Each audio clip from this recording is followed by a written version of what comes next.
நான் தான் மனோஜன். இன்றைக்கி வந்து நம்ம நியூஸ் பார்க்க போகிறோம். இங்கிலீஷ் நியூஸ் பார்க்கலாமா, தமிழ் நியூஸ் பார்க்கலாமா? கேமரில் போடுங்க. இப்போ இங்கிலீஷ் நியூஸ் பார்க்கலாம். இப்போ ஸ்கை வந்து ரொம்பவே ரெயின் வர மாதிரி இருக்குது. இன்றைக்கி ரெயின் வரும், செம்மையாக இருக்கும். அது மட்டும் இல்லாமல் இன்றைக்கி ஒரு செம்ம டே. அந்த என்ன டேன்னு தெரியும்னா கமெண்டில் சொல்லுங்கள். இப்போ இந்த இடத்துல மழை பெஞ்சிச்சுன்னா எவ்வளோ நல்லா இருக்குன்னு பாருங்கள். சுற்றி பாருங்கள், இந்த இடத்துல மழை பெஞ்சிச்சுன்னா எப்படி இருக்கும், நல்லா இருக்கும்ல. இப்போ தமிழ் நியூஸ் ஆரம்பிக்கலாம். வாங்க வீடியோக்குள்ள போகலாம். தமிழ் நியூஸ். இன்னைக்கு மேகம் ரொம்பவே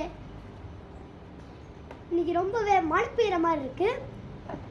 இந்த இடத்துல மழை பெஞ்சா எப்படி இருக்குன்னு நீங்கள் வீடியோவில் சொல்லுங்கள், கமெண்டில் சொல்லுங்கள். உங்களுக்கு இதே கொஸ்டின்னா இன்னைக்கு ஒரு நாள் என்ன நாள்னு பாருங்கள். ஆகஸ்ட் 4. கண்டுபிடிச்சிங்கன்னா கமெண்டில் சொல்லுங்கள். பாய். வீடியோ பிடிச்சிச்சுன்னா லைக் பண்ணுங்கள், ஷேர் பண்ணுங்கள், சப்ஸ்கிரைப் பண்ணி பெல் ஐகானை கிளிக் பண்ணுங்கள்.